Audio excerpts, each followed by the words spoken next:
Hunter. And I'm Tracy Aiken. And today we're going to be making soup and cornbread, one of my two favorite combinations. Very good. All right, ready? I am ready. All right, let's Looking take a forward look. to it. We're going to be making the cornbread first.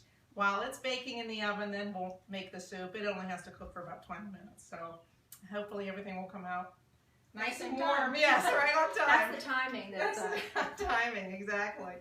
So let's take a quick round of our ingredients here. We have, for our cornbread, we have a 50-50 mix of flour and cornmeal. We're going to be using, as we like to do in all our recipes, whole grain. So we've got a whole wheat pastry flour. Okay. Now, why do we use pastry flour? Well, you can use whole wheat flour if you like, but the whole wheat pastry flour will produce a lighter, finer crumb in the resulting product. Okay. Now, if you're making a yeast bread, you definitely want to use whole wheat flour, not pastry flour, because it has more of the gluten that will give it structure. Oh, okay. So for a finer, and I use pastry flour for all my quick breads, pancakes, muffins, cookies, that kind of stuff. So we've got our whole wheat pastry flour, 1 cup, and we've got a cup of cornmeal. And we made sure to buy organic because of the genetic modification of the corn, where the scientists are actually making the corn able to create its own pesticide in the corn. So as long as you buy any kind of corn product that either says non-GMO project or organic, then you're safe. Cool. All right. And that's what we got. We got the organic.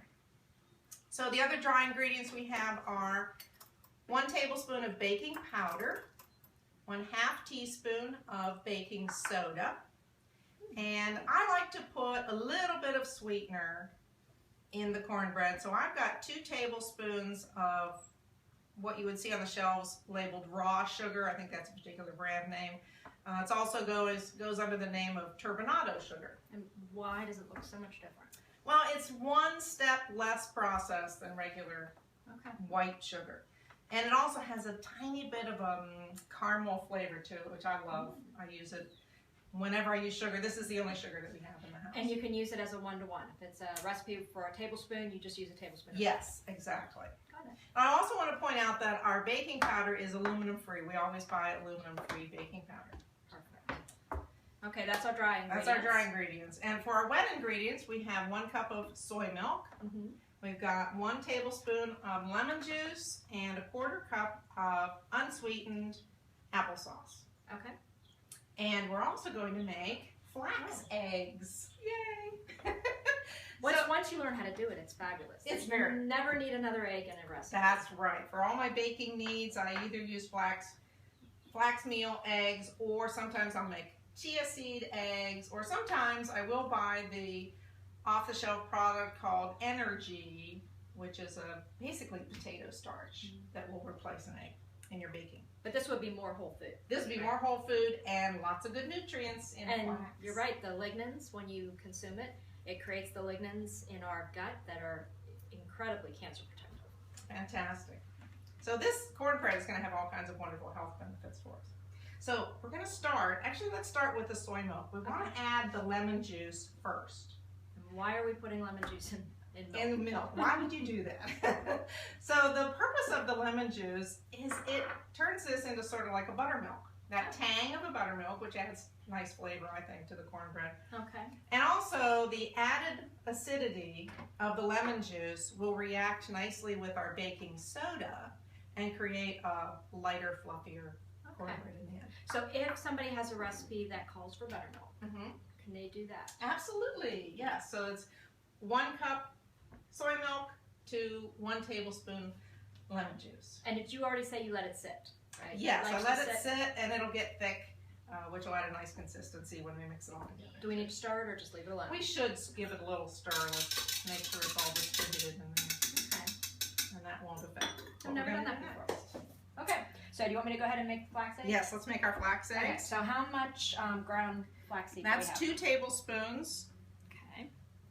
And we're going to mix that with 6 tablespoons of water. This is equivalent to 2 eggs. 2 eggs. So Not nutritionally, but in the process of baking, it will replace 2 eggs. And you just whip it.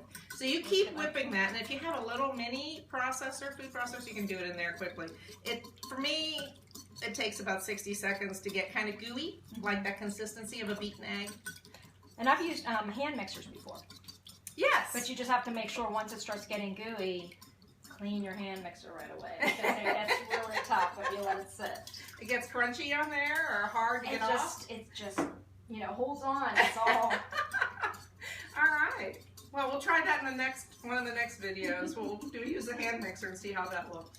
All right, so I'll keep doing you keep mixing. Okay. And I will start combining our dry ingredients. I've got our whole wheat pastry flour, our cornmeal, our baking powder, baking soda, and our turbinado sugar. And I'm just going to give this a whisk to combine everything nice and evenly.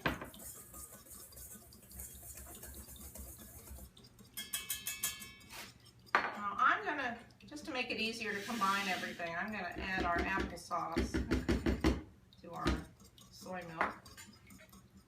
And unfortunately, we're going to have to make sure we always buy organic applesauce because the genetically modified apple was just approved. Great. They genetically modified it so that it doesn't brown.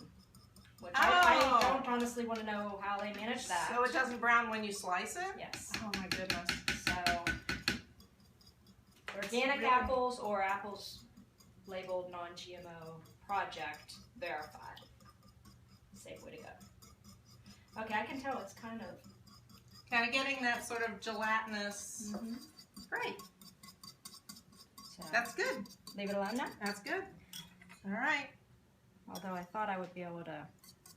You can keep going if you like. Okay. I haven't used the hand mixer before, so I don't know how gummy it can get. It can get pretty gummy. Gummy. But I think once you do it and you let it sit, it's going to serve its purpose. Okay. So. All right. Would you like to let it sit for a minute or two? I think I will. Woo. Okay, so we're ready to put it together? We're ready. So I will go ahead. Oh, I can tell. It's definitely changing from when I first started to mix it. Okay. So this is traditional baking approach. You mix your dry ingredients in one bowl, you make your wet ingredients in 1 or 2 other bowls, and then you add the wet to the dry. And you may whisk, madam. Okay. Any secrets to... No, we're just going to whisk until it comes together. We're not going to overbeat it. They say that can make the bread a little tough. But I don't know if that's how far you have to beat it before that happens. While you're doing that, I'll get us a spatula. Okay.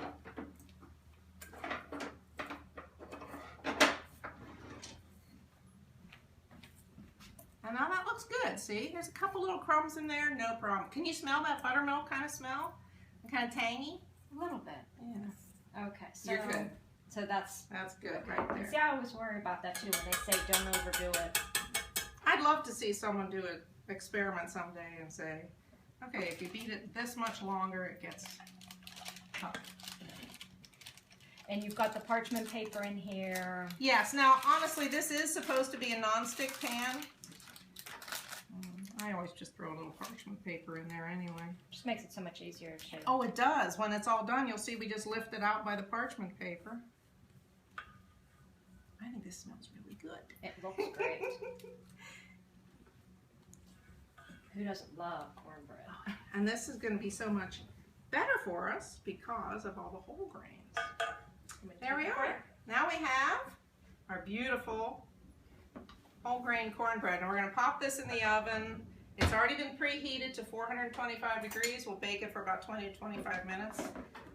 And we can eat it almost immediately. Wow. Oh, so it doesn't have to go on a cooling rack or anything? You can if you want to, but I'm usually hungry by then. All right, let's put it in the oven.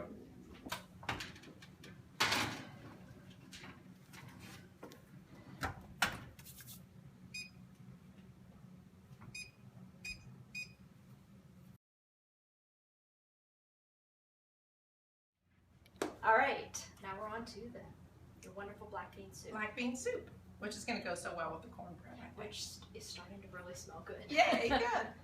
So this is an easy soup. We're going to chop up our vegetables. We got celery, carrots, red pepper, and onion. I like to use red onion a lot, but you can use whatever your favorite is. Okay.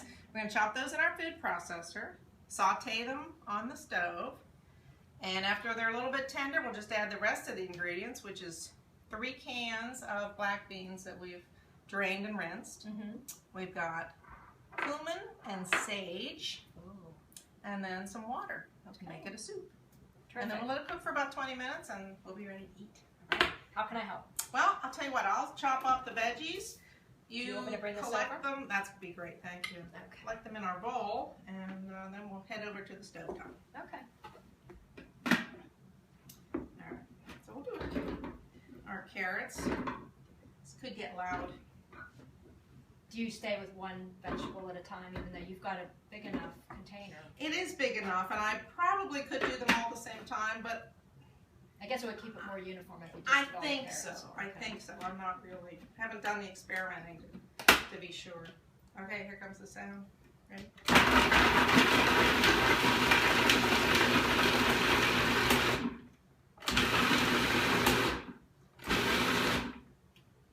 Pretty good. Now, does it matter how finely somebody chops them? Could they be more bite-sized if they were being chopped by hand, or do you want that kind no matter what, that kind of consistency? No, actually, I usually, when I make this, I'll chop it by hand. Into, like, It's bite-sized just, pieces? yeah, it's just kind of therapy. I don't like chopping vegetables. Maybe not a lot of people like to do, but I don't. there you go. But So that's when our food processor. that's when the food processor comes in handy. But then also, there's cleanup time, and sometimes it's just easier to do it by hand. That might be why I like it. Maybe I'm a lazy vegan. All right, so there's our carrots. We're going to do 1 red pepper. I think I will put the celery in with our red pepper. Okay. It's about a similar consistency, so we'll just. Okay.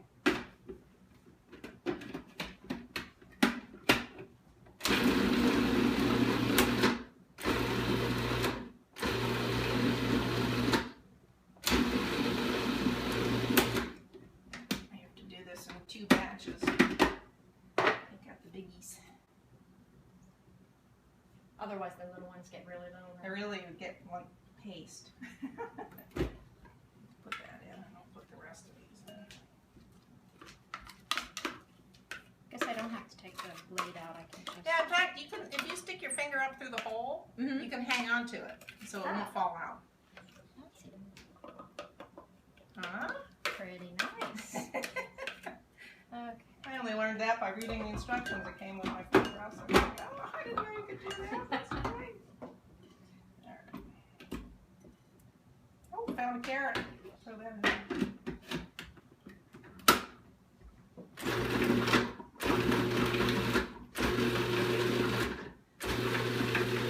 Sometimes I find that the bigger the food processor, it's not really good for these kinds of jobs. Your little Oscar would probably do a better job.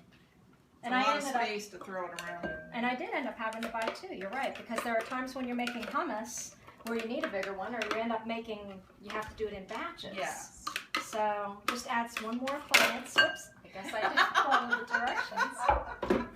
There you go. There you are. Am I fired? Nope, nope, nope. It's tough to get good help, so you are definitely hired. All right, our onion, and then we'll be ready to.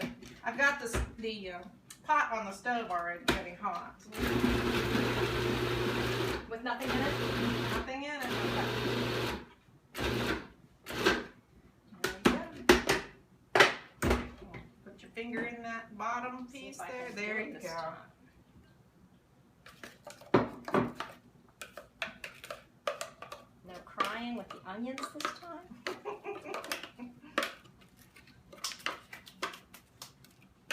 Okay, I think that's good enough. That's good. Okay.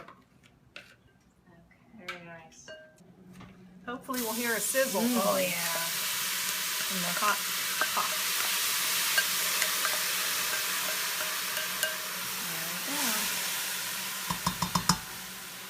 very colorful. So you're not adding any water. That's just on a dry pan you're sauteing. Right. Now if it tends to stick a little bit, I will add a couple of tablespoons of water or vegetable broth if you have some that you like. Otherwise, I'll just let this sit for a few minutes. Okay.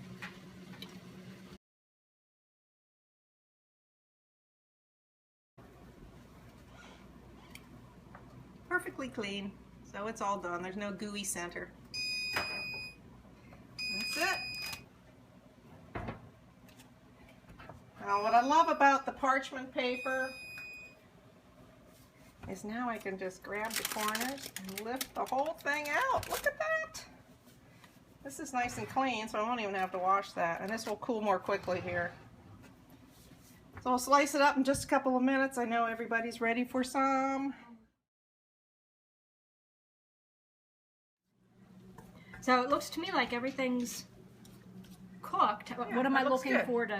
Yeah, you're just looking for them to be a little bit tender because we're going to keep cooking for another 20 minutes once we add the water. Oh, okay. Okay. So we can add our black beans. That was 3 cans. Would you like me to... Sure, yeah.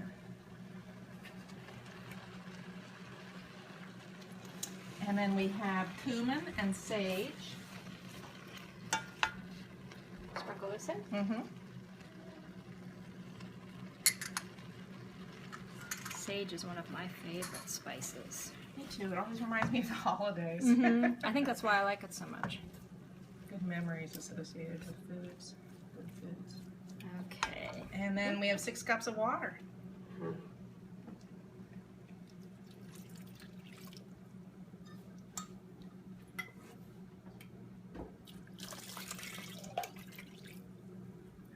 And then do you want me to stir it around? Yeah, give it a stir, and then I'm going to reduce the heat to medium-low, and then we'll let it cook for about 20 minutes so we get nice and hot and get those flavors mingling. Looks And then we'll be ready delicious. to eat. And we'll salt at the table today. Is that good? I think know that's what great. you and your family do, so we'll do that too. Wow, that looks fabulous. Smells so good too. So we'll pull off our parchment. So it's been out for about 10 minutes now? Yeah, I think so. Okay. It usually doesn't last that long when it's just my husband and I. Let's spice some up. Now it feels nice and soft. Now, I think that's partly the pastry flour and the extra lemon juice combining with the baking soda. So it's nice it holds together even though you didn't have to wait forever for it to cool down. Doesn't that look good? That looks great. Would you like syrup on yours? Actually, I think I'm going to try it plain. Plain? Okay. There was that tiny bit of sugar in there. I am going to put a little bit Oh, of that's neat. maple syrup.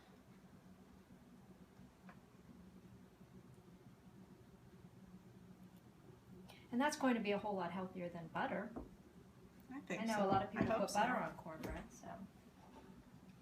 Shall we? Okay.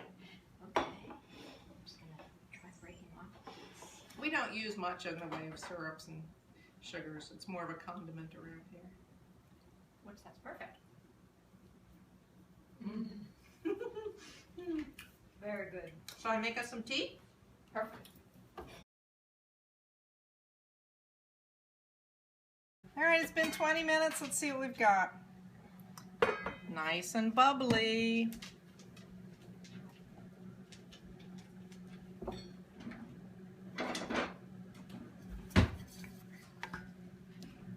Let's see all that good stuff in there.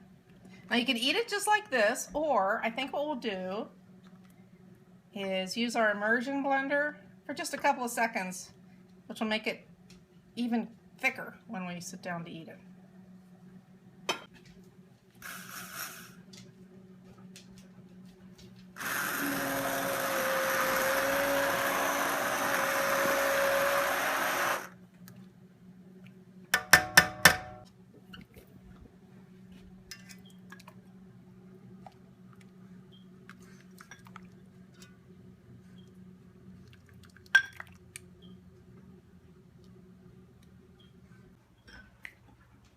Shall we? That looks fabulous. It's hot, so blow on it. Okay. And I haven't salted it, so you can salt it as much as you like at the table.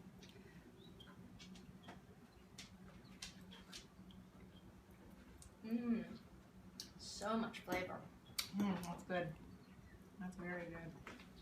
All right, and we'll have our cornbread with it and a nice cold drink.